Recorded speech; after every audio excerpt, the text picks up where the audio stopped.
Oke guys, kembali lagi dengan saya Phoenix PR. Di video kali ini saya akan melanjutkan kisah perjalanan Rojan dari manhwa Eternal God Emperor. Video ini jelas merupakan kelanjutan dari video part sebelumnya, jadi jika kalian belum menonton part sebelumnya, saya sarankan untuk menonton lebih dulu supaya lebih mudah memahami alur ceritanya. Oke, ujian masuk Akademi Bank Bela Diri fase pertama telah berakhir. Kini para peserta diperbolehkan untuk beristirahat lebih dulu dengan diawasi oleh dua orang senior bernama Huang Yanchen dan Duan Muxingling. Keduanya memiliki paras yang sangat menawan yang mampu membungkam seluruh peserta, bahkan jika itu adalah sesama wanita. Huang Yanchen pun kemudian memberikan peringatan dengan tegas. Dia mengatakan kepada para peserta jika dia tidaklah akan mengampuni siapapun yang melanggar aturan. Para peserta pun hanya terdiam menanggapinya, begitu juga Rojan yang pandangannya sama sekali tidak bisa lepas ke arahnya. Adapun alasannya adalah karena Rojan melihat sosok sang mantan dalam diri Yanchen. Kilas ingatan masa lalunya pun memenuhi pikiran, namun Rojan dengan cepat mampu mengontrol diri karena dia jelas ingat jika sang mantan sekarang sudah menjadi seorang ratu. Dan mengesampingkan itu, sebuah pertanyaan pun kemudian terucap dari mulut Xishan. Dia bertanya tentang mengapa kedua senior itu mengenakan jubah warna-warni. Apakah mereka itu murid khusus? Tanyanya. Cheng Feng pun kemudian menjawab jika itu memanglah bisa dilakukan selama berhasil menembus alam duniawi atau jika telah berhasil mencapai prestasi tertentu. Bahkan murid dari luar Akademi Bank Bela Diri pun juga diperbolehkan untuk mengenakan jubah seperti mereka jika memenuhi persyaratannya, ucap Cheng Feng. Rojan pun kemudian bertanya apakah itu artinya mereka berdua berada di alam duniawi, dan Cheng Feng pun menjawab iya. Mereka berdua itu dikenal sebagai dua permaisuri barat. Mereka berdua sangat mendominasi di akademi wilayah barat ini. Dikatakan bahkan semua pria yang berurusan dengan mereka menemui ajalnya, ucap Cheng Feng. Mendengar itu pun Rojan langsung menyadari situasinya. Dia tidak ingin mencari masalah dengan mereka karena tahu mereka sangatlah kuat. Murid Akademi Bank Bela Diri itu sendiri berasal dari 36 kerajaan secara total, jelas hanya yang terbaik saja yang mampu lolos. Sehingga dengan menguasai suatu wilayah, jelas itu sudahlah menunjukkan betapa kuatnya seseorang tersebut. Dan beralih ke sisi lainnya, Cheng Feng pun kemudian memberitahu Rojan jika tahun ini ada 31 orang dari kerajaan Yunwu yang berhasil lolos ujian babak pertama. Namun belum sempat Rojan membalasnya, tiba-tiba seseorang pun kemudian datang mengalihkan pandangan Rojan. Seseorang yang jelas sangat mencolok tidak lain adalah Pangeran Huoxing. Dia kemudian memberikan isyarat pada Rojan menebaskan jari-jarinya ke leher. Begitulah dia ingin sekali membalas dendam. Dia sengaja mengeluarkan kekuatan spiritualnya untuk mengintimidasi. Rojan pun dengan cepat menyadari adanya peningkatan kekuatan kultivasi dalam diri Pangeran Huoxing. Dia tahu jika Pangeran Huoxing sudahlah berhasil menembus tahap downstack alam hitam. Cheng Feng pun cukup terkejut mendengar itu. Dia merasa jika Pangeran Huoxing akan menjadi sangat sulit diatasi, terlebih karena dia adalah seorang penjinak binatang. Itu seperti dia sangat mungkin untuk menjadi ranking pertama dalam ujian, ucapnya. Mendengar itu pun Xishan menjadi penasaran. Dia kemudian bertanya memangnya apa yang akan didapatkan jika berhasil menduduki posisi puncak. Cheng Feng pun kemudian menjawab jika hadiahnya sangatlah besar berupa 3000 merit point yang setara dengan 300.000 koin perak. Dan mendengar itu pun Rojan cukup terkejut. Dia tidak menyangka jika Akademi Bank Bela Diri akan semurah hati itu. 300.000 koin perak itu sungguh sangatlah banyak. Itu bisa digunakan untuk mendapatkan banyak sumber daya kultivasi, pikirnya. Cheng Feng pun setuju atas pernyataannya tersebut. Itu memanglah benar. Dan kunci dari semua itu adalah untuk memecahkan tower besok. Semakin baik performamu, maka semakin tinggi juga yang akan didapatkan. Tower itu sendiri terbagi menjadi 7 lantai, yang mana setiap lantainya terdiri dari 3 tingkat. Di masa lalu persyaratan untuk lolos ujian menara adalah dengan melewati lantai pertama, ucap Cheng Feng. Xishan pun kemudian bertanya lagi tentang memangnya apa yang diuji dari setiap tingkatnya, dan Cheng Feng pun menjawab jika itu adalah kekuatan tempur, kekuatan spiritual, dan bakat. Mereka pun kemudian terus mengobrol santai dengan damai hingga tak terasa satu hari pun cepat berlalu dengan sangat cepat. Hampir seluruh peserta menghabiskan waktu untuk berkultivasi demi menyiapkan diri tanpa adanya masalah karena kedua senior yang berjaga. Ujian babak kedua pun akhirnya akan segera dimulai. Terlihat Huang Yanchen sangat menanti munculnya seorang jenius. Begitu juga dengan Duan Muxingling, dia juga menantikan hal yang sama karena dia tahu di antara peserta ada beberapa yang menarik. Di antaranya adalah Pangeran Huoxing dari Kerajaan Bundar, Ji Minghai dari Kerajaan Naga Api, Yu Xingtong dari Kerajaan Jingyu, kemudian Xingzhou dari Kerajaan Bundar yang sayangnya sudah tewas. Mereka berempat seharusnya memiliki potensi yang sangat besar, pikir Xingling. Yan Chen pun kemudian bertanya padanya, bukankah orang yang membunuh Xing Yao seharusnya jauh lebih kuat? Xing Ling pun menjawab itu benar meski dia tidak tahu siapa orang tersebut.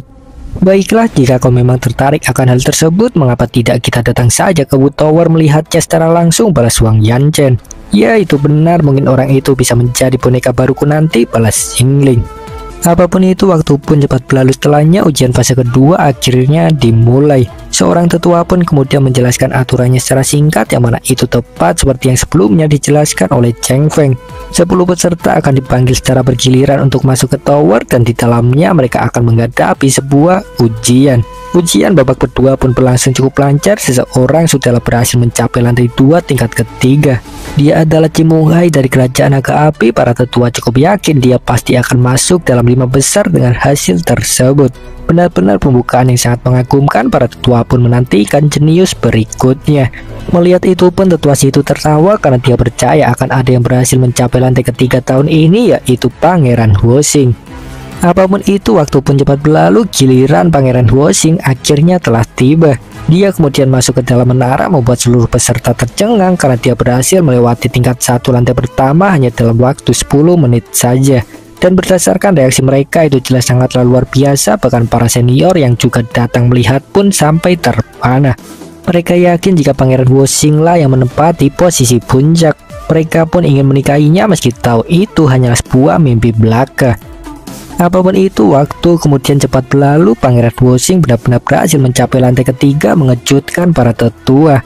Dan tak lama kemudian Pangeran Huoxing pun keluar dari menara, jelas membuat pandangan semua orang tertuju kepadanya. Tetua situ yang sejatinya adalah penjilatnya pun kemudian langsung menghampiri Pangeran Huoxing. Dia bertanya pada Huoxing apakah dia berhasil melewati tingkat pertama di lantai ketiga. Pangeran Huoxing pun kemudian menjawab iya, meski sayangnya harus gagal di tingkat kedua. Namun begitulah, itu sudahlah merupakan hasil yang sangat luar biasa. Hampir seluruh peserta yakin jika Pangeran Huoxing pasti menduduki posisi puncak. Apapun itu, waktu cepat berlalu. Setelahnya kini giliran Xishan telah tiba. Dia masuk bersama dengan Yao Xingtong dari kerajaan Jingyu. Adapun Yao Xingtong ini sendiri itu adalah orang yang sangat terkenal karena dia berhasil mengaktifkan Lambang Blizzard tingkat 6 di usia 4 tahun. Begitulah singkatnya, dia adalah orang yang sangat berbakat, belum ditambah lagi parasnya jugalah sangat menawan. Sehingga oleh karena itulah dia sangat terkenal khususnya di antara para pria hidung belang. Bagaimanapun Xishan dan Yao Xingtong kemudian masuk ke menara. Ruochen yakin jika Xishan pasti tidak akan kalah olehnya. Ruochen juga yakin jika Xishan seharusnya juga mampu mencapai lantai ketiga karena dia percaya bakat Xishan tidaklah kalah dari Pangeran Huoxing. Apapun itu, waktu pun cepat berlalu. Setelahnya akhirnya Xishan dan Yao Xingtong keluar dari menara. Yao Xingtong pun dengan bangga mengumumkan jika dia berhasil melewati lantai ketiga tingkat pertama meski gagal di tingkat kedua. Dia pun kemudian bertanya pada Xishan lantas bagaimana dengannya, dan Xishan pun menjawab hasilnya sama. Begitulah, itu hasil yang sama dengan Pangeran Huoxing. Seluruh peserta lain pun kemudian bersorak atas keberhasilan Xishan dan Yao Xingtong. Melihatnya itu pun Cheng Feng menjadi putus asa. Dia bahkan tidak yakin bisa masuk ke dalam 10 besar. Ruochen pun kemudian langsung menyemangatinya, memintanya untuk mencoba yang terbaik saja. Namun itu sama sekali tidak berpengaruh. Rasa kasihan Xishan pun kemudian ikut menyemangatinya dengan cara yang berbeda. Bagaimana bisa seorang pria mengatakan hal memalukan seperti itu? Kau benar-benar membuang wajah keluargamu dan kerajaan Junwu, ucapnya dengan nada tegas. Cheng Feng pun seketika emosi mendengar itu. Dia tidak terima direndahkan oleh seorang wanita. Bagaimanapun aku adalah Liu Cheng Feng, seorang master muda dari Bank Kerajaan Junwu. Aku tidak bisa membiarkan ini terjadi. Aku harus mempertahankan kebanggaan keluargaku, teriaknya. Terlihat seperti semuanya baik-baik saja. Setidaknya Cheng Feng telah mendapatkan kepercayaan dirinya kembali. Apapun itu juga, waktu pun cepat berlalu. Akhirnya giliran Cheng Feng telah tiba bersamaan dengan Ruochen. Dalam sekejap Ruochen pun menjadi pusat perhatian karena begitulah ternyata masih ada cukup banyak orang yang menganggap Ruochen sebagai sampah yang beruntung saja. Cemoohan pun terlontar di mana-mana, namun Ruochen sama sekali tidak menghiraukan mereka. Ruochen pun kemudian masuk ke dalam menara bersama dengan Cheng Feng beserta ke-8 orang lainnya. Terlihat Ruochen cukup percaya diri karena ternyata dia sudahlah berhasil menembus tahap downstack alam hitam. Apapun itu, seluruh peserta pun kemudian langsung bergegas. Di sana terdapat 10 ruangan berbeda, sehingga begitulah ujian kali ini benar-benar merupakan ujian individu. Semua orang pada akhirnya haruslah berpencar. Cheng Feng pun memilih ruangan lebih dulu, sedangkan Ruochen kemudian terus lanjut ke ruangan yang lain. Luo Chen pun kemudian masuk ke dalam pintu dimensi yang sudah disiapkan, dan seketika dia pun terkejut karena di dalamnya tidak ada satupun orang ataupun mekanisme yang terpasang. Luo Chen pun hanya bisa plonga-plongo kebingungan hingga secara tak terduga sebuah lingkaran sihir pun kemudian muncul tepat di tembok depannya. Seseorang pun kemudian keluar dari lingkaran sihir tersebut yang memperkenalkan dirinya yang bernama Luo Shu, representasi terkuat dari alam hitam Middle Stage atau tahap kedua. Kau hanyalah perlu menahan 3 serangan dariku untuk lolos tingkat ini, ucap Luo Shu. Dan untuk memastikan jika tidak salah dengar, Luo Chen pun kemudian bertanya lagi padanya apakah benar dia orang terkuat di alam hitam tingkat kedua. Luo Shu pun kemudian menjawab itu benar. Dia menyatakan diri sebagai yang terkuat di antara seluruh murid alam hitam akademi dalam 100 tahun terakhir. Mungkin agak aneh, namun memang begitulah yang dia katakan. Luo Chen juga tidak terlalu peduli. Dia kemudian hanya bertanya tentang apa yang akan dia dapatkan dengan mengalahkannya. Luo Shu pun menjawab jika itu akan membuatnya langsung naik ke lantai 2 sekaligus mengambil posisinya sebagai penjaga tingkat. Luo Chen pun langsung menerima kesepakatannya tersebut tanpa pikir panjang. Dia kemudian mengeluarkan pedangnya menantang Luo Shu. Dan beralih ke sisi lainnya, terlihat Huang Yachen mulai tidak tertarik lagi dengan ujian menara karena merasa jika tidak mungkin ada lagi jenius yang muncul setelah Pangeran Huoxing, Yao Xingtong, dan Xixian. Dia pun kemudian hendak pergi berlatih, namun Xingling menghentikannya. Tunggu sebentar saudari Chen, lihatlah itu ada seseorang yang dapat bertarung seimbang melawan Luo Shu, ucapnya. Huang Yachen pun terkejut mendengar itu karena begitulah ternyata apa yang dikatakan Luo Shu memang benar. Bagaimana bisa itu mungkin? Luo Shu adalah keajaiban terbesar yang pernah akademi buat. Bagaimana bisa seseorang bertarung seimbang melawannya, ucap Yan Chen menjelaskan keadaannya. Begitulah ternyata Luo Shu itu mungkin bukanlah manusia melainkan humanoid atau hal semacamnya jika dilihat dari cara berbicara Yan Chen. Apapun itu, Xin pun kemudian berpindah kembali ke sisi Luo Chen. Terlihat dia melesat menyerang Luo Shu.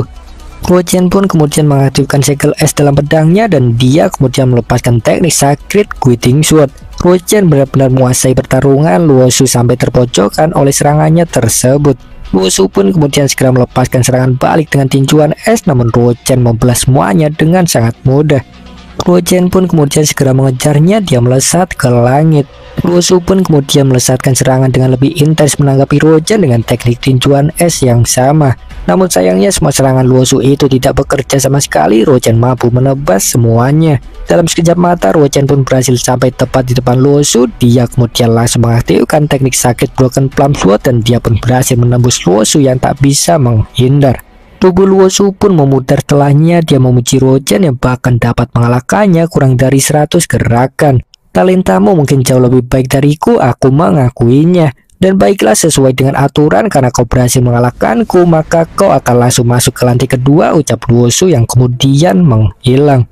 Luo Chen pun kemudian juga memujinya yang cukup hebat karena bisa mengatasi 93 serangannya, meski tentu saja Luo Chen sendiri sebenarnya bisa lebih cepat jika menggunakan Space Domain.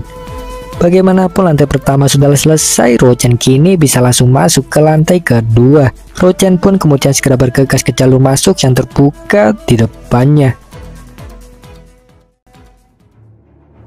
Oke, Luo Chen akhirnya masuk ke lantai kedua dan ternyata apa yang menunggunya di sana adalah orang yang sama. Benar saja dia adalah Luo Shu. Dia menyatakan jika itu adalah karena dia juga seorang terkuat di ranah Advanced Stage alam hitam. Tahanlah satu serangan dariku dan kau akan dianggap lulus tingkat ini, ucapnya. Namun seolah tidak peduli, Luo Chen kemudian bertanya padanya tentang mengapa tidak menggunakan senjata. Luo Chen merasa jika itu tidaklah adil. Luo Shu pun kemudian menjawab jika itu adalah karena dia takut tidak akan ada yang bisa melewati lantai kedua jika dia menggunakan senjata. Luo Chen pun kemudian tidak memaksanya lagi. Dia langsung melesat menyerang Luo Shu. Namun Luo Shu ternyata sudahlah mengambil gerakan lebih dulu. Sebuah arus air kemudian melesat dari belakang Luo Chen. Arus air itu pun kemudian menghantamnya bersamaan dengan menghilangnya Luo Shu, sementara Luo Chen segera menghindar. Luo Chen pun kemudian memasang posisi siaga dan tiba-tiba saja Luo Shu muncul di belakangnya. Luo Shu pun kemudian mengaktifkan teknik tinjuan pertama miliknya yang bernama Luo Water Tsunami. Luo Chen kemudian segera menangkisnya dengan pedang dan alhasil dia pun terhempas cukup jauh. Terlihat Luo Chen terkejut. Dia tidak menyangka jika pukulan Luo Shu akan jauh lebih kuat dan cepat, jauh berbeda dari sebelumnya. Luo Chen pun kemudian segera mengaktifkan meridian mata oleh karenanya, sementara Luo Shu langsung melesat mengejarnya. Gerakannya masih saja sangat cepat, namun kali ini berbeda. Rochen mampu melihatnya dengan sangat jelas oleh karena meridian mata miliknya. Rochen pun kemudian langsung menyerang balik, menebaskan pedangnya tepat mengenai bayangan Luosu. Pergerakannya itu sungguhlah sangat luar biasa. Dia tiba-tiba sudah muncul lagi tepat di belakang Rochen. Luosu pun kemudian menggunakan gerakan kedua, Luo Water Returning. Dan sadar tidak bisa menghindar, Rochen pun kemudian segera memasang pertahanan. Dia mengaktifkan Sacred Sword Bell. Bentrokan dahsyat pun tercipta, namun sayangnya pukulan Luosu itu terlalu kuat untuk ditahan. Lonceng Rochen hancur dalam sekejap dan Rochen pun akhirnya harus terkena pukulan. Luosu pun kemudian memuji Rochen. Dia senang karena akhirnya menemukan lawan yang cukup tangguh. Begitu juga sebaliknya, Rochen memujinya yang bahkan dapat menghancurkan pertahanan terkuat miliknya hanya dengan satu pukulan saja. Juga bukannya satu-satunya yang benar-benar tangguh di sini itu adalah kau, ucap Rochen. Dan sementara itu Luosu pun kemudian langsung mengaktifkan teknik berikutnya untuk menghargai Rochen, seorang lawan yang tangguh di matanya. Itu adalah gerakan ketiga miliknya bernama Luo Water Transdaring Sword. Melihat itu pun Rochen tercengang karena begitu lagi yang terpancar darinya itu sungguh sangat luar biasa, itu sangat kuat. Luosu pun kemudian melesatkan pedang-pedang air miliknya itu kemudian menghujani Rochen dari berbagai arah. Sungguh luar biasa, dia bahkan bisa mengubah tinjuan menjadi pedang. Luosu, kau benar-benar sungguh sangat kuat. Jika aku sebelumnya tidak berkultivasi ke tingkat ekstrim ranah kuning, mungkin aku sekarang tidak akan bisa mengalahkannya, pikir Rochen yang kemudian melesatkan teknik Sky Breaking Plum memblokir serangan Luosu. Bentrokan dahsyat pun terjadi lagi, bahkan seluruh ruangan pun ikut bergetar. Luosu kemudian mengepalkan tangannya dan bersama dengan itu pedang-pedangnya pun kemudian berubah arah, itu melengkung ke arah Rochen.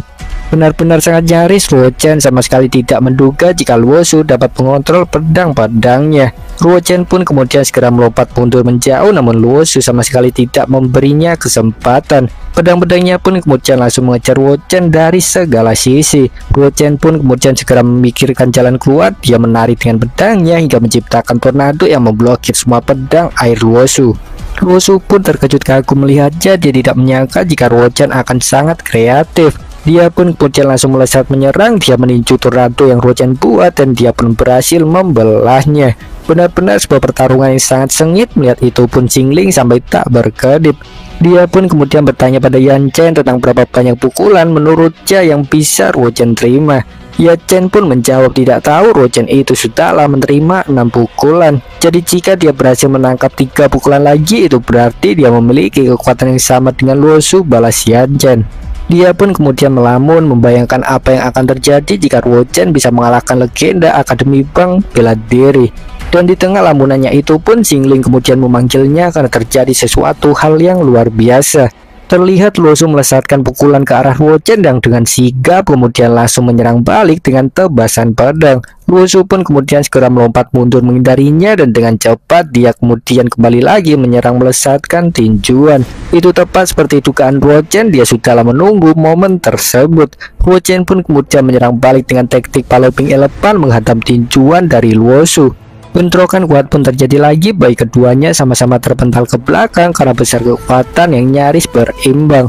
Melihat itu pun baik Yan Chen dan Xingling jelas sangat terkejut. Keduanya tidak menyangka jika Rochen memiliki kekuatan yang cukup besar untuk memukul mundur tetua Luosu. Begitulah kali ini mereka memanggilnya sebagai tetua, entah karena apa. Sebuah kata pun kemudian tiba-tiba terucap dari mulut Luosu. Dia menyatakan jika dia sungguh berharap dapat lahir di era yang sama dengan Rochen. Dan jika itu terjadi, mungkin kita bisa menjadi sahabat sejati atau mungkin musuh abadi, ucapnya. Ya, selama kau berpikir seperti itu, maka lakukanlah yang terbaik untuk menunjukkan rasa hormatmu, balas Rochen. Luosu pun kemudian benar-benar menggunakan teknik yang lebih tinggi, yaitu langkah ke-8. Bola matanya pun kemudian tenggelam dalam air seiring dengan munculnya arus air di bawah kakinya. Arus air itu pun kemudian secara bertahap membentuk suatu sosok berupa naga. Melihat itu pun Rochen bahkan sampai melongo. Dia benar-benar tidak menduga jika kekuatan Luosu akan sampai sekuat itu. Baiklah, jangan sampai kau mengecewakanku, wahai saudara kecilku, teriak Luosu yang kemudian melesatkan naga airnya. Sedangkan Rochen kemudian segera menggunakan teknik Heavenly Breaking Plum memblokir serangannya tersebut. Namun jelas ada perbedaan kekuatan yang cukup besar. Serangan Luosu itu sungguh terlalu tangguh bahkan untuk Rochen. Pedang Rochen pun akhirnya terjatuh. Dia pun terhempas hingga akhirnya menabrak dinding ruangan. Luo Chen pun terluka cukup parah oleh karena serangan tersebut meski dia masih dapat bertahan. Adrenalin Luo Chen pun terpacu oleh semua serangan Luo Su itu. Dia menjadi semakin bersemangat karena Luo Su adalah orang terkuat yang pernah dia hadapi. Pertarungan pun terus berlanjut. Luo Chen kemudian menyerang balik dengan teknik naga gajah kembali ke bumi. Sedangkan sementara itu Luo Su kemudian mengaktifkan teknik ke-9 Water of Life, menciptakan sebuah bola air di tangannya. Keduanya pun kemudian melesat bersamaan, melepaskan pukulan masing-masing, menghasilkan bentrokan sangat kuat sekali lagi. Dan saat berikutnya ledakan dahsyat pun tercipta. Terlihat Luo Su terhempas, dia benar-benar tidak percaya ada seorang yang berani melawan kekuatan penuhnya. Itu sungguh adalah arti keberanian sejati. Aku yakin dia akan menjadi pahlawan di masa depan, pikirnya. Dan begitu juga sebaliknya, Luo Chen memiliki pikiran yang sama. Dia tidak menyangka akan menemukan lawan yang begitu tangguh. Keduanya pun terhempas bersamaan, terlihat seperti pertarungan berakhir imbang. Setidaknya begitulah apa yang dipikirkan oleh Xing Ling, namun ternyata Yan Chen memiliki pikiran yang berbeda. Dia tidak yakin dengan itu. Dan benar saja di area pertarungan terlihatlah adanya seseorang yang terhempas dengan lebih kuat karena menerima daya ledak yang lebih besar. Seseorang itu ternyata adalah Luo Chen. Dia sudah sampai pada batasnya. Dia sadar akan kalah jika menerima satu pukulan lagi. Dia pun akhirnya menyerah, menerima kekalahannya. Namun Luo Su kemudian membantahnya. Dia menegaskan jika Luo Chen lah yang menang. Aku itu hanyalah berhasil menguasai 9 dari 36 pukulan teknik air. Aku sudahlah menggunakan semuanya, namun aku tetap tidak bisa membuatmu terjatuh, ucap Luo Su. Apa yang kau katakan? Kau bahkan hanya menggunakan 20% kekuatan dalam pukulan pertama. Kau baru menggunakan pukulan penuh dalam pukulan ke-9 dan aku tidak bisa memblokirnya, balas Luo Chen. Ya, itu memanglah benar, tapi sebenarnya dalam tesku ini seseorang biasanya hanya perlu menahan 20% dari pukulanku saja untuk bisa lolos, balas Luo Su. Luo Chen pun akhirnya menerima keputusannya tersebut. Dia kemudian langsung bermeditasi untuk memulihkan diri lebih dulu sebelum lanjut ke tingkat berikutnya, sedangkan Luo Su kemudian kembali ke dalam formasi. Dan waktu pun cepat berlalu. Setelahnya keributan pun terjadi di luar menara karena lagi-lagi lampu di lantai ketiga menyala menunjukkan jika ada seseorang yang berhasil mencapainya. Para tetua pun menjadi penasaran tentang siapakah yang berhasil melakukannya karena si Xiao Wu yang merupakan peserta unggulan telah keluar dari menara. Dan di tengah kebingungan itu pun tetua Sinantian teringat akan suatu hal. Dia kemudian memberitahu jika masih ada pangeran ke-9 dari kerajaan Junwu. Mendengar itu pun tetua itu menjadi panik, jelas karena dia tidaklah menyukai Luo Chen. Dia pun kemudian meminta data tentang Luo Chen dan seorang murid pun kemudian segera membawakannya. Tetua itu pun kemudian membacanya dan seketika wajahnya pun memucat karena saking tidak percayanya. Melihat itu pun tetua Sinantian tertawa. Dia kemudian bertanya pada tetua itu apakah dia kurang makan sampai-sampai wajahnya memucat. Tetua Nantian pun kemudian menasihatinya untuk belajar cara menerima kenyataan, namun tetua itu sama sekali tidak menjawabnya. Tetua Nantian pun kemudian bertanya lagi tentang memangnya apa yang begitu mengejutkan, dan tetua itu pun kemudian melempar gulungannya sembari menyuruh tetua Nantian untuk membacanya sendiri saja. Tetua Nantian pun kemudian langsung membacanya dan benar saja ekspresinya bakal lebih parah daripada tetua itu. Benar, gulungan itu berisi identitas Luo Chen yang mana di sana tertuliskan jika Luo Chen barulah mendapatkan lambang Shenwu di usia 16 tahun. Itu artinya Luo Chen berhasil menjadi nomor 1 dalam papan kuning hanya dalam setengah tahun saja dan kemudian menembus alam hitam dalam waktu kurang 1 tahun, bukan? Teriak Master Nantian tanpa sadar. Dia pun menjadi cukup kesal pada Liu Chuan yang tidak memberitahunya lebih awal.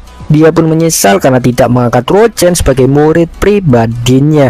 Dan keributan pun kemudian terjadi secara alami karena begitulah para peserta lain jelas mendengar apa yang dikatakan oleh Master Nantian. Semua orang pun kemudian mulai membicarakan Luo Chen sehingga itu jelas membuat Pangeran Huoxing sangat marah. Dia menjadi semakin ingin untuk segera membunuhnya. Dari belakang tetua itu pun kemudian langsung mengingatkan Pangeran Huoxing dan memintanya untuk jangan sembrono. Itu adalah hal yang perlu kau pikirkan dengan matang, ucapnya. Dan beralih ke sisi Luo Chen, dia pun akhirnya bertemu dengan Luo Su lagi di lantai ketiga tingkat pertama. Luo Su pun kemudian langsung mengizinkan Luo Chen untuk melewatinya karena dalam pertarungan sebelumnya Luo Chen sudah bisa menahan gerakan ke-9-nya yang mana setara dengan ujian di lantai ke-7 atau lantai puncak. Luo Chen pun cepat mengerti, nampaknya dia juga sudah malas bertarung melawan Lo Su karena sudah tahu hasilnya. Luo Chen pun kemudian hanya meminta izin bertanya jika boleh. Lo Su pun mengizinkannya, dia berjanji akan menjawab jika tahu sesuatu. Dan langsung ke intinya, Luo Chen pun kemudian bertanya apakah benar dia orang terkuat dalam 7 tingkat alam hitam selama 460 tahun akademi berdiri. Lo Su pun menjawab itu benar setidaknya sampai sebelum kau datang. Karena aku yakin di masa depan kau akan menggantikanku sebagai penjaga baru di setiap ranah, balas Lo Su. Ya, sebenarnya aku tidaklah terlalu peduli tentang menjadi penjaga, tapi dibandingkan dengan itu, bertarung melawanmu dengan sekuat tenaga itu benar-benar sebuah kehormatan besar, balas Luo Chen yang kemudian mengulurkan tangannya. Luo Su pun kemudian menerima uluran tangannya tersebut, terlihat seperti keduanya benar-benar sangat akrab. Dan setelahnya Luo Chen pun kemudian segera bergegas ke tingkat kedua lantai 3 sembari membayangkan apa yang terjadi jika dia benar-benar menjadi seorang penjaga baru. Dia pun teringat dengan Yusu karena dia yakin jika dia pasti akan mendaftarkan diri di masa depan. Jadi jika saat itu aku benar-benar menjadi penjaga menara, aku sungguh tidak tahu apa yang akan terjadi, pikir Luo Chen yang kemudian terdiam sejenak karena merindukan Yusu dan ibunya. Bagaimanapun Luo Chen juga tidak larut dalam kerinduannya tersebut, dia dengan cepat berhasil menenangkan diri. Luo Chen pun kemudian terus melangkah maju hingga akhirnya dia pun sampai di tingkat kedua lantai ketiga. Baik Xingling dan Yan Chen yang mengamati dari kejauhan pun menjadi sangat penasaran dengan apa yang akan terjadi selanjutnya karena dulu mereka bahkan tidak bisa melewati tingkat kedua di lantai ketiga. Jadi bagaimana jika dia berhasil? Dia akan mengambil semua sorotan, bukan? Anak itu sungguhlah sangat menarik, dan ketika dia masuk ke akademi, dia pasti akan memberi kita banyak kesenangan, ucap Xingling. Ya, itu memang benar, mari kita berikan cinta kepadanya sebagai seorang senior, balas Yan Chen yang entah apa maksudnya. Masih di dalam menara, Luo Chen akhirnya sampai di lantai ketiga tingkat kedua. Ada semacam petunjuk di dekat pintu masuk yang berisi larangan penggunaan senjata apapun. Luo Chen pun dengan cepat mengerti keadaannya. Dia tahu jika apa yang ingin diuji kali ini adalah kekuatan pukulan, dan ada pun lawannya kali ini adalah semacam boneka mekanik yang berjumlah cukup banyak. Bagaimanapun Luo Chen kemudian mulai mengambil ancang-ancang. Dia melemaskan jari-jarinya. Dia pun kemudian melesat melayangkan pukulan ke kepala salah satu boneka, dan dia pun tercengang karena pukulannya tersebut sama sekali tidak berdampak. Luo Chen pun jelas sangat panik. Dia kemudian segera mencari cara untuk mengatasi situasinya. Dia pun menggunakan tangan yang lainnya sebagai tumpuan melayangkan sebuah tendangan, namun hasilnya tetap sama saja, itu sama sekali tidaklah berdampak. Sang boneka mekanik pun akhirnya mulai menyerang balik. Setelahnya dia mengeluarkan pisau dari tangannya. Boneka mekanik itu pun kemudian melayangkan pukulan kuat menuju ke bawah yang untungnya sempat Luo Chen hindari dengan melompat mundur.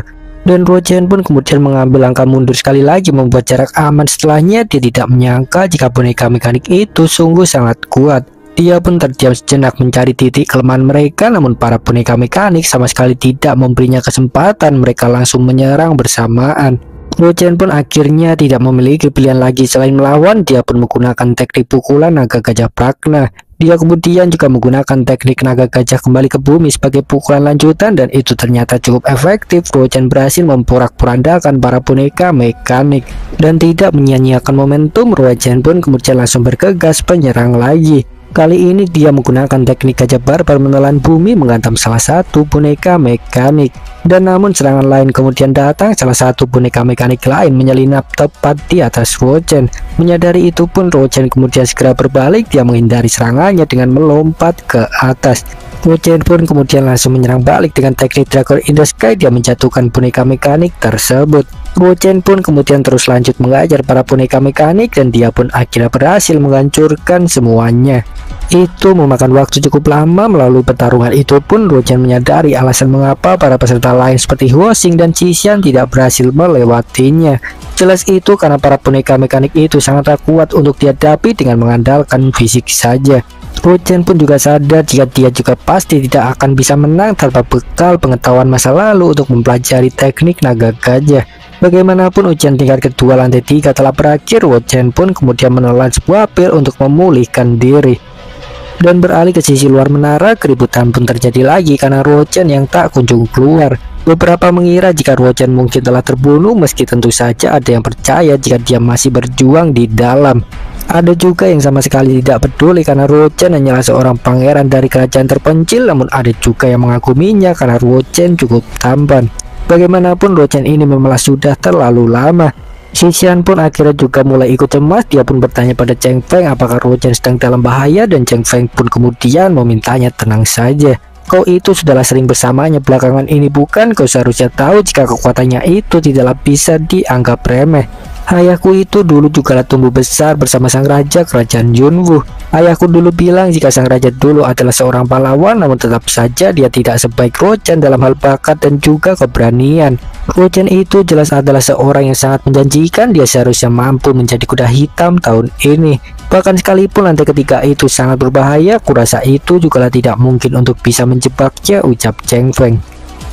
Dan kembali ke sisi dalam menara, terlihat Ruochen sedang menaiki anak tangga setelah menyelesaikan tingkat ketiga dari lantai 3. Apa yang diuji di sana adalah kemampuan mental. Setidaknya seseorang harus memiliki mental yang kuat pada level 25 untuk bisa lolos.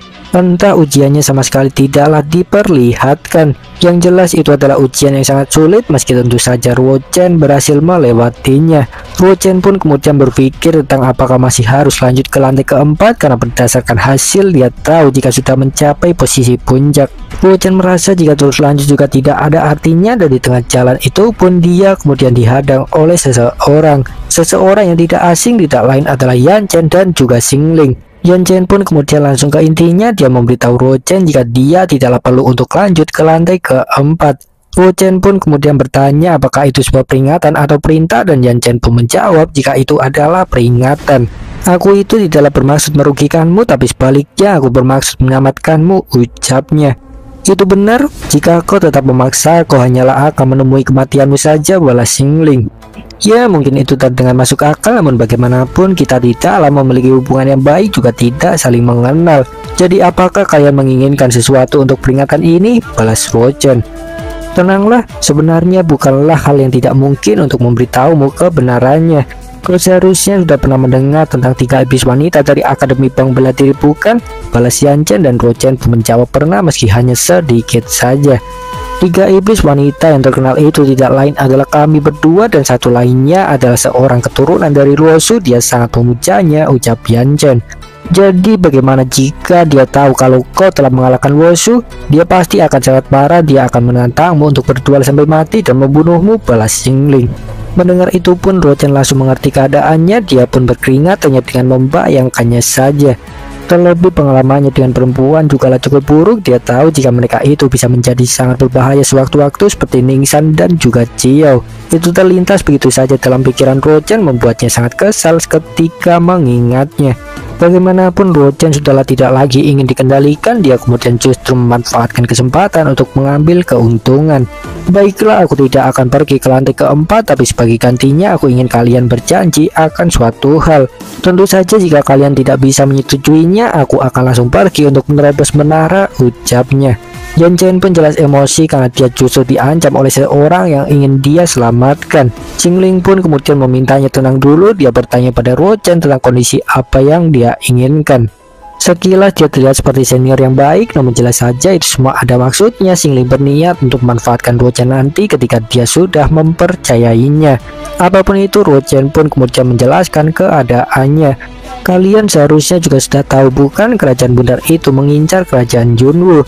Bahkan saat aku pertama kali menginjakkan kaki ke akademi, Shen Mengxi sudahlah mencari masalah denganku.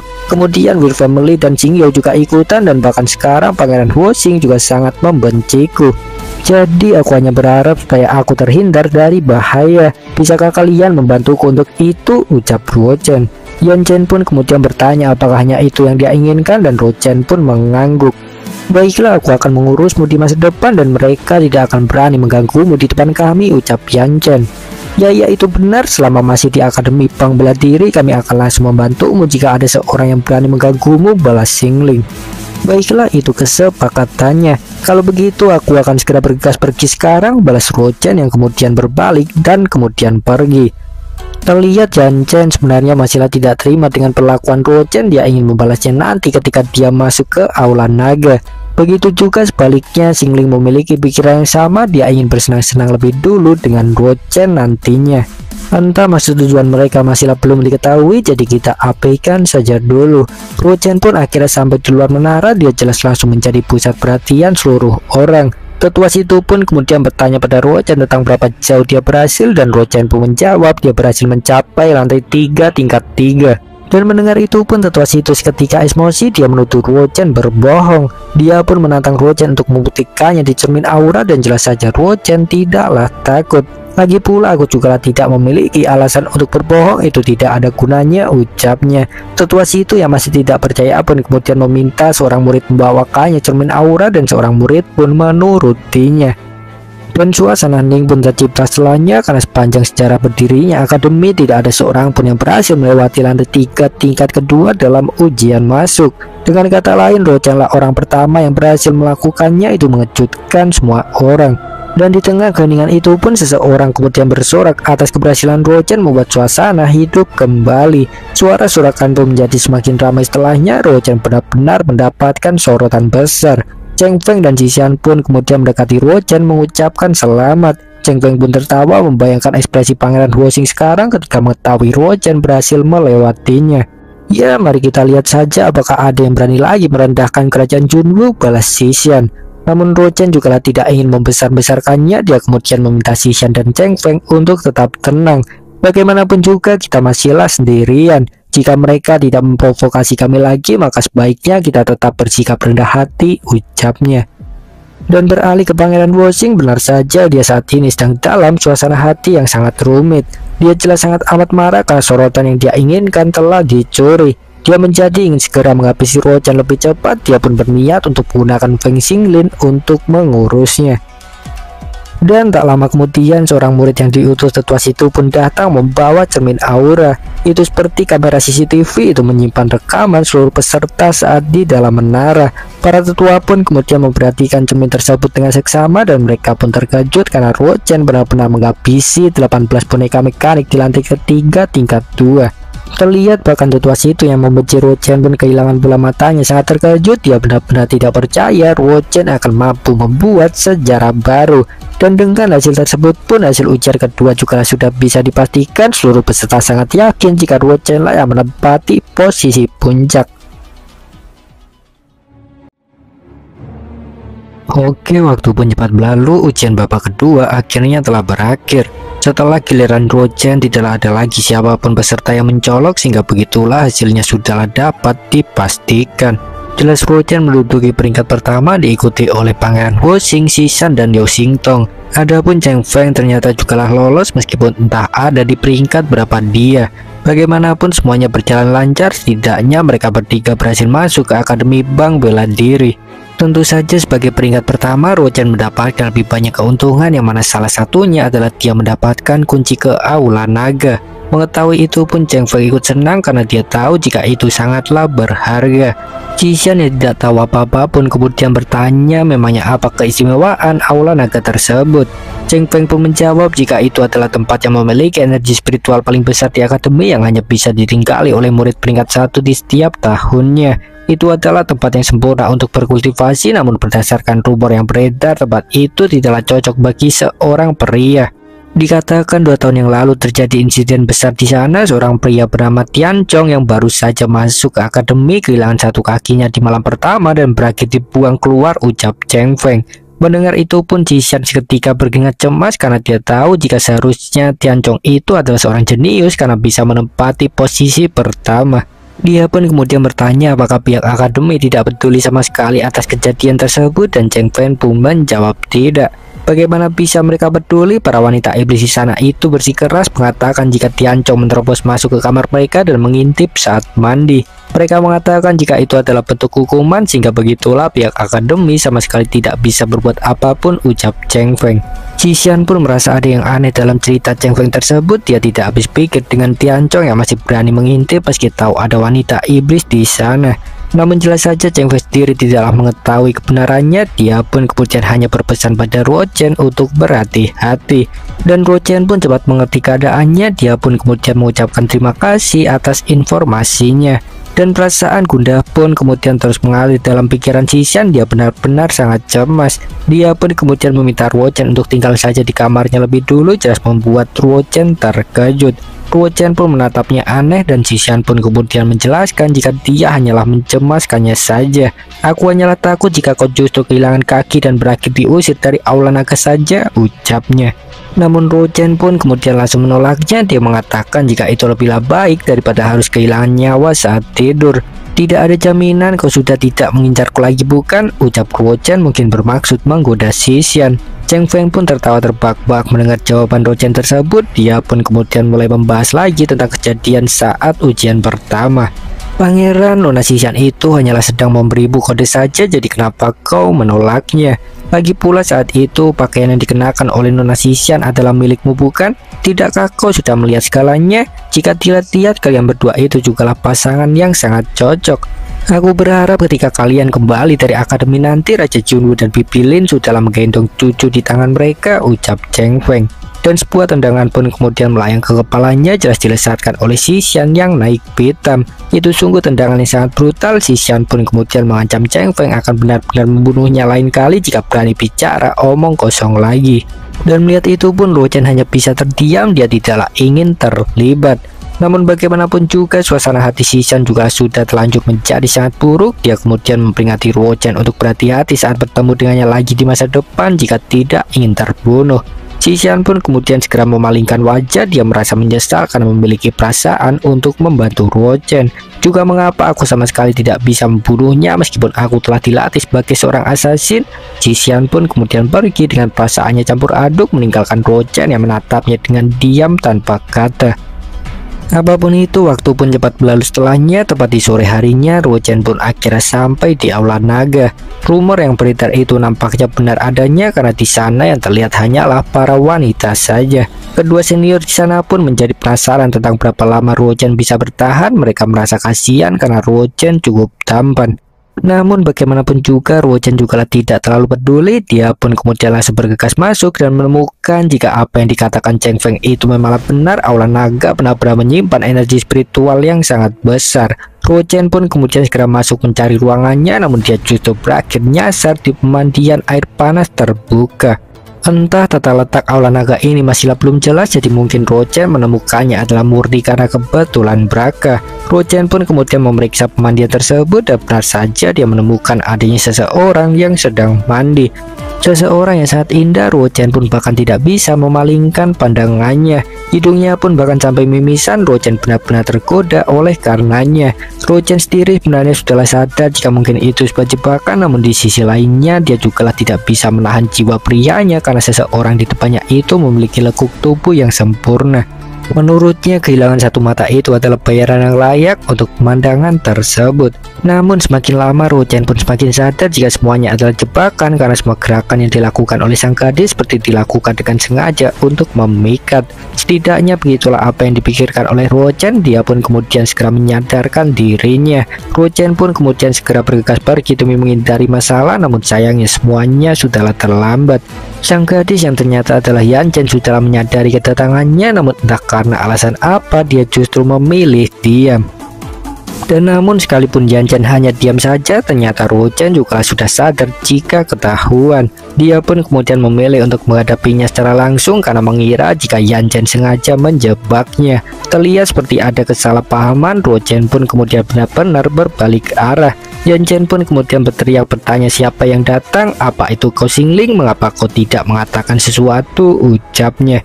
Yan Chen pun kemudian menoleh ke belakang menjadi sangat terkejut karena tepat di depannya Ruo Chen sudah melepaskan teknik naga gajah memukulnya. Itu benar-benar sebuah pukulan yang sangat brutal. Yan Chen pun terhempas hingga menabrak batu sangat keras dan akhirnya muntah darah. Tanpa rasa bersalah sedikit pun Ruo Chen kemudian menatapnya dengan diam. Dia terpana akan sensasi lembut dan halus yang dia rasakan saat memukul. Juga dia akhirnya pun menyadari jika apa yang dia hajar adalah Yan Chen. Dia tidak menduga jika waktunya berurusan dengan wanita iblis datang sangat cepat. Jelas saja Yan Chen menjadi sangat marah oleh karenanya, namun dia juga tidak bisa melakukan apapun karena pukulan Ruo Chen benar-benar membuatnya terluka parah. Ruo Chen pun kemudian memintanya tenang saja, dia menegaskan jika tidak akan mengambil keuntungan sembari melepaskan jubahnya. Ruo Chen pun kemudian memberikan jubahnya tersebut dan dia pun menjadi bingung karena Yan Chen yang terluka parah. Bagaimana itu bisa terjadi ketika dia menjebakku? Apakah dia benar-benar tidak membuat persiapan? Atau apakah mungkin semuanya hanya kesalahpahaman belaka? Pikir Ruo Chen sementara Yan Chen menatapnya penuh kebencian. Pandangannya pun kemudian mulai kabur. Setelahnya Yan Chen pun akhirnya pingsan setelah dia mengancam Ruo Chen akan membunuhnya. Dan dari jarak yang dekat itu pun Ruo Chen akhirnya menyadari betapa cantiknya Yan Chen itu. Dia pun kemudian mengeluarkan sebuah pil dan memasukkannya ke mulut Yan Chen. Ruo Chen pun kemudian mulai menatapnya lagi dan dia pun akhirnya mengetahui alasan mengapa banyak orang sampai rela mengorbankan nyawa hanya untuk merasakan kecantikannya. Bagaimanapun tidak ada hal khusus yang terjadi, Ruo Chen kemudian membawanya ke kamarnya dan menyembuhkannya. Singkat cerita, malam pun cepat berlalu. Setelahnya di pagi hari, Ruo Chen kemudian mengeluarkan batu kristal miliknya sembari berpikir jika itu pasti dapat dijual dengan harga yang bagus. Terlihat dia masihlah ada di kamar Yan Chen, nampaknya dia bermalam di sana. Bagaimanapun tak lama kemudian Yan Chen pun terbangun dan menemukan Ruo Chen pada pandangan pertama. Jelas saja itu membuatnya sangat terkejut, terlebih dia juga sadar jika mengenakan pakaian Ruo Chen. Yan Chen pun kemudian segera bangkit dengan penuh amarah. Dia bertanya pada Ruo Chen tentang apa yang sudah dia lakukan kepadanya. Ruo Chen pun kemudian memintanya tenang saja. Dia menegaskan jika tidak melakukan apapun. Lagi pula semuanya juga terjadi akibat kesalahanmu, bukan? Balas Ruo Chen yang memegang pedang, entah disengaja atau tidak. Dan melihat itu pun Yan Chen langsung menyadari posisinya. Dia berniat untuk menjilat lebih dulu demi mencari kesempatan lain di masa depan. Ya, kau malah tidak salah, itu semua adalah kesalahanku. Aku seharusnya tidak merayumu saat mandi. Apa itu yang kau inginkan? Ucap Yan Chen. Jawabannya itu pun membuat kesalahpahaman menjadi semakin membesar. Ruo Chen pun merasa jika keputusannya sudahlah benar untuk melumpuhkannya kemarin. Baiklah, aku sudah cukup puas kau mau mengakui kesalahanmu. Kau haruslah fokus untuk memulihkan diri lebih dulu. Aku sekarang harus pergi karena memiliki urusan lain, namun aku akan kembali di malam harinya untuk melihatmu, ucap Ruo Chen yang kemudian pergi. Yan Chen pun hanya terdiam melihat kepergiannya. Dia menjadi sangat penasaran dengan apa yang sebenarnya direncanakan oleh si bajingan. Mengesampingkan itu, Ruo Chen pun kemudian bertemu dengan Xingling di tengah jalan. Xingling pun kemudian menyapa Ruo Chen. Dia bertanya apakah dia baik-baik saja dengan ekspresi terkejut. Ruo Chen pun merasa aneh oleh pertanyaannya itu. Dia pun kemudian bertanya balik tentang apakah memangnya ada yang salah. Xingling pun kemudian menjawab tidak. Dia mengatakan hanya sedang bertanya saja. Namun jelas itu hanyalah ucapannya saja. Jauh dalam pikirannya, Xingling pun bingung tentang mengapa bisa Ruo Chen baik-baik saja. Begitulah singkatnya, kejadian kemarin adalah bagian dari rencana Xingling. Dia sengaja menyiapkan panggung untuk keduanya, berharap Yan Chen membunuh Ruo Chen. Dan namun nampaknya Ruo Chen sadar jika Xingling terlibat. Dia pun kemudian memberitahunya jika semalam dia terlibat masalah dengan Yan Chen. Ruo Chen pun kemudian juga memberitahu jika Yan Chen sekarang masih terluka parah. Dia meminta Xingling untuk menengoknya. Dan mendengar itu pun Xingling semakin terkejut. Dia tidak menyangka rencananya akan gagal total dan justru berakhir membuat Yan Chen terluka parah, bukan sebaliknya. Apapun itu, Xingling pun kemudian bergegas ke tempat Yan Chen, sedangkan Ruo Chen kemudian bergegas ke tempat Xishan untuk memberikan batu kristal. Ruo Chen pun kemudian segera bergegas kembali ke aula naga setelah memberikannya, namun di tengah jalan seseorang kemudian melemparkan tombak ke arahnya. Tombak itu melesat dengan sangat amat cepat, jelas ditunjukkan untuk membunuh. Tombak itu pun kemudian akhirnya menghantam tanah, menimbulkan ledakan dahsyat disertai getaran yang hebat. Debu pun seketika menutupi area dan di tengah-tengah itu terlihatlah Ruo Chen yang nampak baik-baik saja, menunjukkan dia berhasil menghindarinya tepat waktu. Dan seseorang pun kemudian datang bertanya pada Ruo Chen sembari mengambil tombak apakah dia benar Pangeran 9 dari kerajaan Junwu, dan Ruo Chen pun menjawab iya.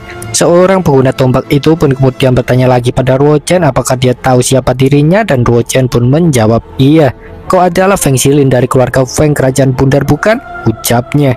Feng Xilin pun tertawa karena itu memang benar. Dia pun kemudian langsung ke intinya menyatakan jika maksud tujuannya adalah untuk membalaskan dendam adiknya. Tentu saja aku juga akan menunjukkan hormatku atas statusmu yang seorang pangeran. Aku akan memberimu kesempatan untuk memilih cara kematianmu, ucap Feng Xilin tertawa terbahak-bahak merendahkan Luo Chen. Dan bersamaan dengan itu pun para prajurit kerajaan bundar yang lain kemudian mulai bermunculan mengepung Luo Chen dari segala sisi.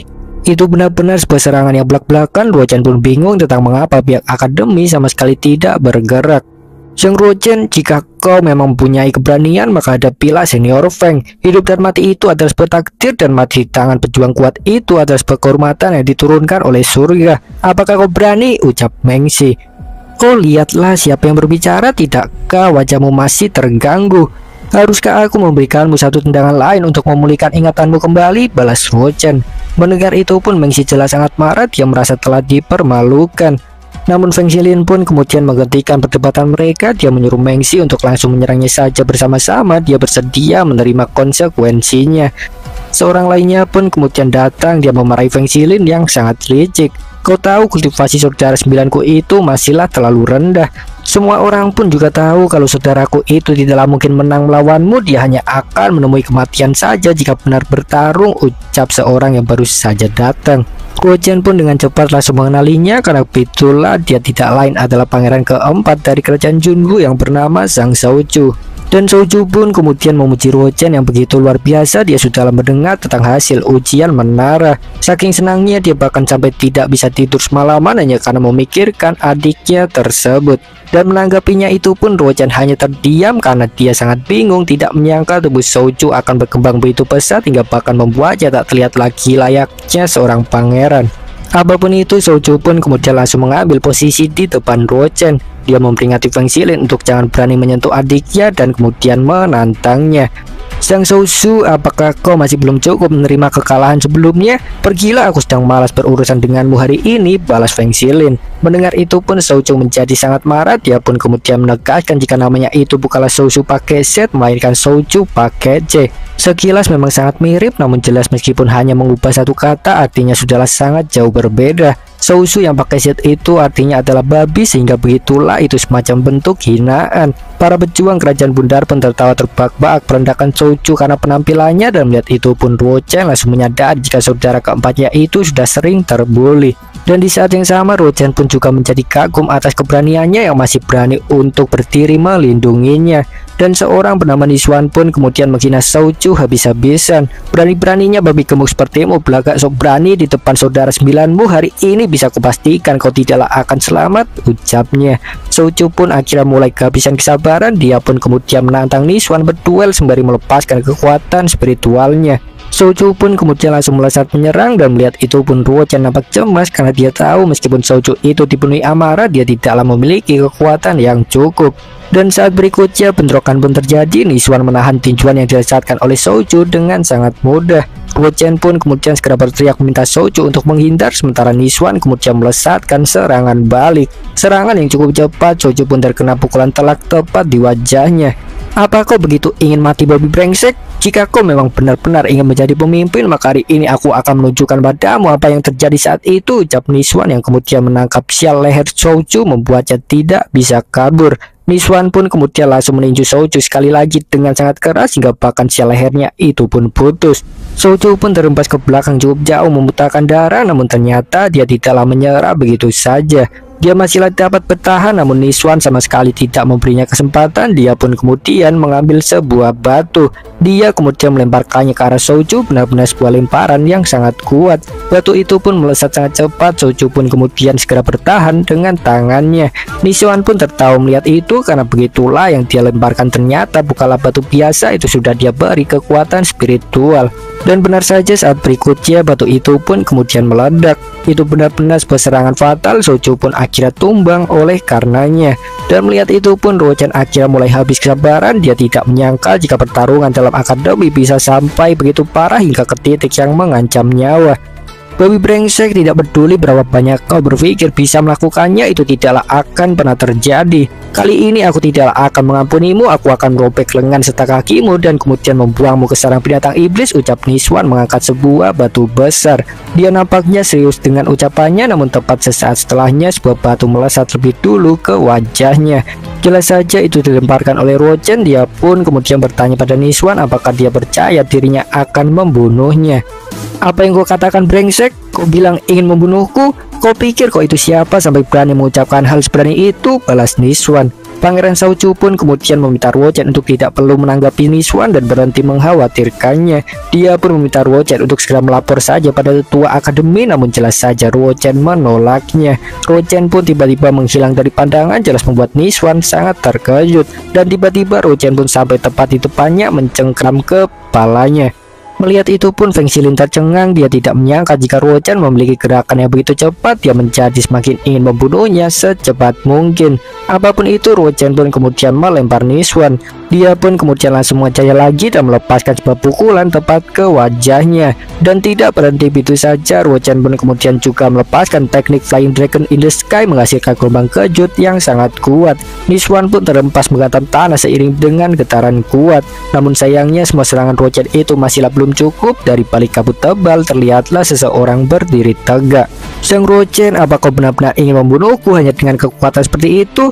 Aku sudahlah tidak ingin membuang-buang waktu denganmu lagi. Jadi langsung ke intinya saja, cepatlah tunjukkan supaya kau punya, ucap Niswan.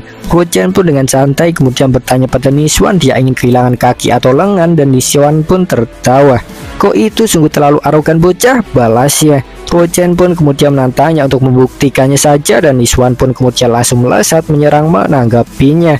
Dia melepaskan kekuatan spiritual yang cukup besar ke dalam tinjuannya, dan Rochen pun memilih untuk menghadapinya secara langsung. Dia pun membalas tinjuan dengan tinjuan. Keduanya pun kemudian berbentrokan dan alhasil tangan Niswan pun terkilir. Niswan pun jelas sangat panik, oleh karenanya dia mendapatkan firasat buruk. Kakinya pun kemudian mulai goyah, bersamaan dengan itu dia benar-benar terpojokkan. Feng Xilin pun kemudian berteriak memintanya segera menghindar karena dia tahu Rochen sebelumnya sengaja menyembunyikan kekuatannya. Dia memperingati Niswan untuk jangan lagi menghadapinya secara langsung, sementara Rochen kemudian bersiap memberikan pukulan lain. Itu adalah teknik gajah barbar. Rochen pun menghantam mukanya ke perut Niswan yang tidak bisa menghindar. Niswan pun terhempas sangat jauh oleh pukulannya tersebut, dan melihat itu pun jelas saja para penonton merasa takjub karena sebenarnya Niswan itu terkenal sebagai orang yang cukup kuat. Namun Rochen juga belum puas sampai di situ saja, dia kemudian langsung memberikan serangan lain. Dia pun melepaskan gelombang pukulan menghantam Niswan, membuatnya terlempar semakin cepat hingga akhirnya menabrak pohon dan pingsan. Terlihat seperti pertarungan telah berakhir. Rochen pun kemudian berbalik menantang Feng Xilin. Namun Feng Xilin kemudian justru tertawa menanggapinya. Dia meminta Rochen untuk melewati ujian darinya lebih dulu jika memang ingin bertarung, sembari menunjuk arah belakang Rochen. Pangeran Shouchu yang sudah bangkit pun kemudian segera berteriak memperingati Rochen untuk berhati-hati karena jari diamond Niswan itu sangatlah berbahaya. Dan benar saja, Niswan ternyata masih dapat bertahan. Dia kemudian melesatkan serangan tepat ke leher Rochen. Dia pun menebaskan jari-jarinya, terlihat darah pun tersembur keluar. Itu kemudian juga mau bekas ke jari-jari Niswan, sehingga melihat itu pun Pangeran Shouchu jelas sangat panik, sedangkan Feng Xilin tertawa puas. Ada juga yang menyayangkannya karena Rochen cukup tampan, namun tentu ada juga yang merasa senang. Namun ternyata dugaan mereka semua itu salah. Terlihat Rochen masih dapat tersenyum menunjukkan dia baik-baik saja. Menyadari itu, Mengxi pun kemudian segera berteriak memperingati Niswan untuk berhati-hati karena Rochen hanya menghajar wajah saja. Niswan yang bingung pun kemudian segera menoleh ke arah Rochen, dan dia pun menemukan sepatu tepat di depan matanya. Saat berikutnya wajahnya pun terhantam oleh tendangan yang tidak lain dilesatkan oleh Rochen, tepat seperti dugaan Mengxi. Sangat disayangkan, nampaknya aku sedikit meleset. Sebenarnya aku ingin mengirimmu ke neraka melalui tendangan tersebut, ucap Rochen. Ya, tidak heran Mengxi tak berguna itu terpukul dengan sangat memalukan olehmu. Kau ternyata benar-benar memiliki kekuatan serta keakuratan yang sangat bagus, balas Niswan. Mendengar itu pun Mengxi cukup kesal karena dia justru berakhir dihina lagi, meski sebenarnya hanya ingin memperingatinya saja. Dia pun menjadi ingin melihat Niswan dipermalukan sama sepertinya. Dia pun diam-diam mendukung Rochen. Apapun itu, Rochen kemudian memperingati Niswan untuk segera mengeluarkan kekuatan penuhnya jika tidak ingin mati. Niswan pun ternyata sudahlah menyadari hal itu. Dia menguji Rochen yang sangat hebat. Niswan pun kemudian akhirnya menggunakan teknik terkuat miliknya yang bernama Phantom Hand. Bagaimana Pangeran 9, ini akan menjadi kehormatan untuk memati di tangan teknik terkuat milikku, ucap Niswan yang kemudian melepaskan serangan menghujani Rochen dengan tangan. Dan melihat itu pun Rochen dengan cepat menyadari kondisinya, dia mengakui kekuatan Niswan. Oleh karenanya Rochen pun tidak ingin lagi membuang waktu, dia ingin mengakhiri semuanya dengan cepat sebelum keadaan benar-benar berbalik tidak menguntungkannya. Rochen pun kemudian mengeluarkan pedang dari penyimpanan spasial miliknya. Dia pun kemudian mulai bergerak menyerang balik, dia memotong tangan-tangan milik Niswan. Feng Zilin pun kemudian berteriak meminta Niswan untuk tidak meremehkan Rochen, namun Niswan sama sekali tidak mendengarnya. Dia sudahlah benar-benar sangat marah, dia merasa yakin jika masih satu langkah di depan Rochen. Apapun itu, pertarungan masih terus berlanjut. Rochen pun terus menebas tangan-tangan Niswan. Dia menyerang secara membabi buta tanpa pandang bulu hingga semua tangan Niswan pun hancur. Namun ternyata Niswan juga masih memiliki teknik lainnya. Mari kita lihat apakah kau bisa menghindari yang satu ini, teriaknya melepaskan tangan spiritual yang lebih besar. Tangan spiritualnya itu pun kemudian menukik tajam tepat menghantam Rochen. Melihat itu pun Pangeran Zhou bahkan sampai menangis, dia benar-benar sangat cemas. Sedangkan berbanding terbalik dengannya, tentu saja orang-orang dari kerajaan bundar sangat puas dengan hasil tersebut. Namun sayangnya mereka lagi-lagi kena prank. Tiba-tiba saja tangan spiritual Nissan mulai retak dan akhirnya hancur berkeping-keping. Rochen kemudian segera bangkit berdiri, jelas menunjukkan segalanya. Baiklah, sebaiknya kau tidak bergerak jika tidak ingin lenganmu terpotong. Rochen pun kemudian melesat dengan sangat cepat. Dia tiba-tiba setelah sampai tepat di depan Niswan yang masih dalam posisi tangan terangkat. Rochen pun kemudian melepaskan pedangnya, itu menggores kulit wajah Niswan. Terlihat seperti Rochen sengaja tidak melukainya dengan fatal. Rochen pun kemudian memberikan tebasan lain ke leher Niswan yang mana itu sama seperti sebelumnya, hanya menggores kulit luarnya saja. Baiklah, apa kalian tahu jika pedang ini milik Xingyou?